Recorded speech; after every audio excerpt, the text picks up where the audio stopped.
Ano ba ito, mahal? Ba't ang kalat itong bahay? Di ka malang naglinis. Anong oras ka ba dumating? Kanina pa! Bakit? Kanina pa? Di ka man naglinis dito sa bahay? Eh, ikaw na lang. Tinatamad pa kasi ako. Baka hindi ka pa nakapagluto niyan. Hindi pa nga. Napagod kasi ako sa trabaho. Bakit ako? Hindi ba ako napapagod? Di hamak na mas mahirap ang trabaho ko sa'yo, mahal. Sana man lang gawin mo ang gawain dito sa bahay. Eh, sa tinatamad na ako, anong magagawa mo? Huwag mo nang trabahuin kung puro ka rin salita dyan. Hayaan mo na lang dyan. Hayaan? Sino gagawa nito? Kapitbahay? Tsaka isa pa, di ka pa nakapagluto. Wala tayong kakainin. Nakakainis na yung ganito. Lagi na lang dito araw-araw. Ako na lang lahat. Ano bang nangyayari dito? Abot hanggang bahay ang sigawan ninyo. Eh, si JR kasi ate, salita ng salita simula nung dumating. O JR, ano kasing binubunganga mo dyan? Tignan mo yung paligid ng bahay namin, ate. Kung matutuwa ka sa makikita mo.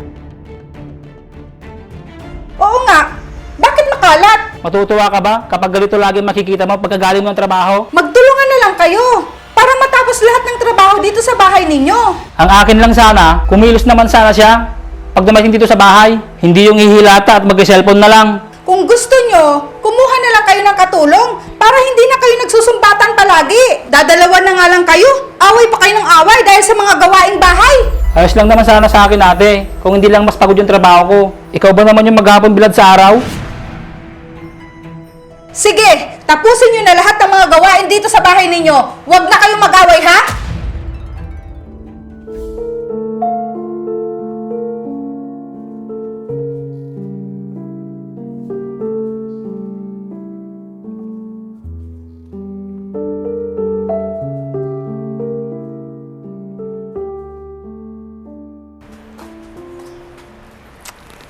Ano ba yan? Hindi pa siya nakapaglaba. Emma? Emma!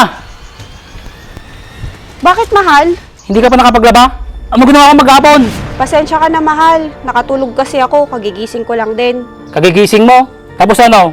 Imbis na bumakon ka para maglaba, yung cellphone mo ang inaatupag mo. Sino hinihintay mo maglalaba dito? Ako na naman?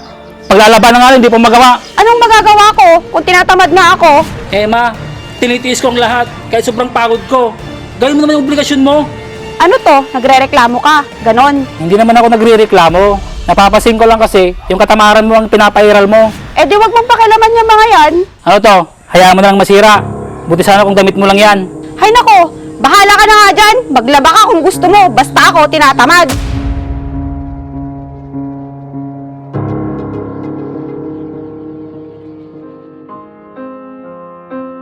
Hindi ko na ata matatagalan ng ganito. Nakakasawa at nakakapagod ng paulit-ulit na away tungkol sa mga gawaing bahay.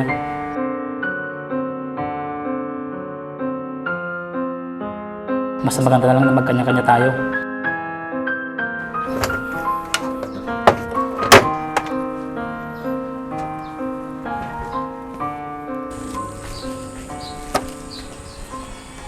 Oh, bakit ikaw ang gumagawa niyan? Nasaan ang asawa mo? Nasa loob ng kwarto, ate. Tinatamad daw. Nag-aaway na naman yata kayo kanina. Naririnig kong maingay kayo. Ito nga yun, ate. Day off nga niya, di man lang naglaba. Hay nako, hindi ko na alam ang sasabihin ko sa inyong dalawa. Ate, napapagod na ako at nag-asawa na rin. Anong ibig mong sabihin? Baka isang araw, di ko na kayanin. Hiwalayin ko na siya. Ha? Sigurado ka ba sa sinasabi mo, JR? Oo, ate. Wala siyang pagbabago.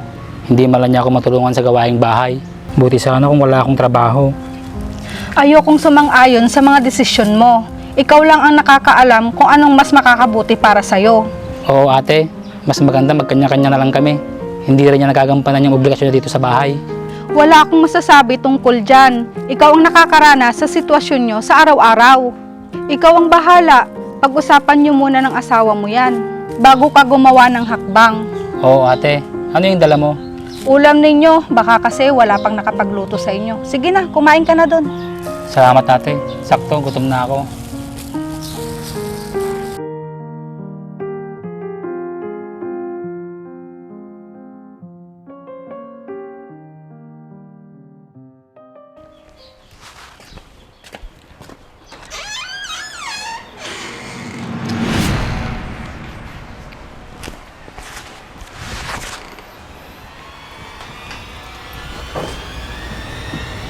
Emma? Emma!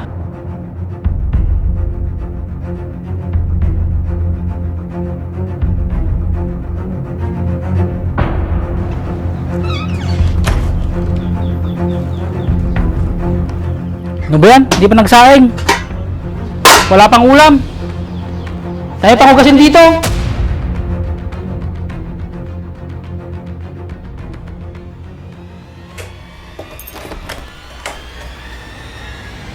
Emma!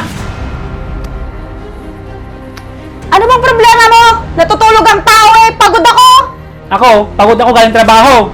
At ikaw, saan ka napagod? Sa pagkikipagchismisan sa mga katrabaho mo. Sawang-sawa, pagod na ako intindihin ka, Emma. Anong gusto mong mangyari ngayon, ha? Anong gusto ko? Maghiwalay na lang tayo. Nakakapagod na.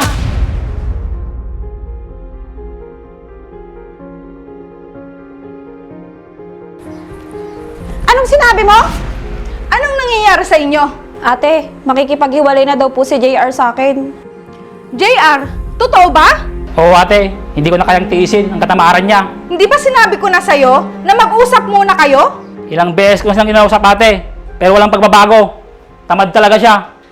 Emma, totoo ba na wala kang alam sa gawaing bahay? Hindi naman sa kinakampihan ko ang kapatid ko.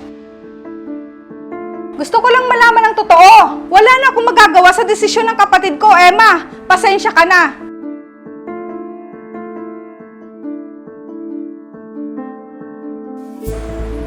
Ate, pakiusapan mo naman si JR, oh.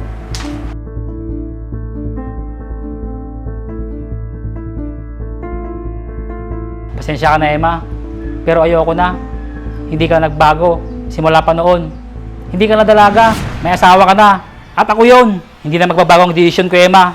Hanggang dito na lang tayo. Ayoko nang makita pagmumukha mo pag uwi ko dito.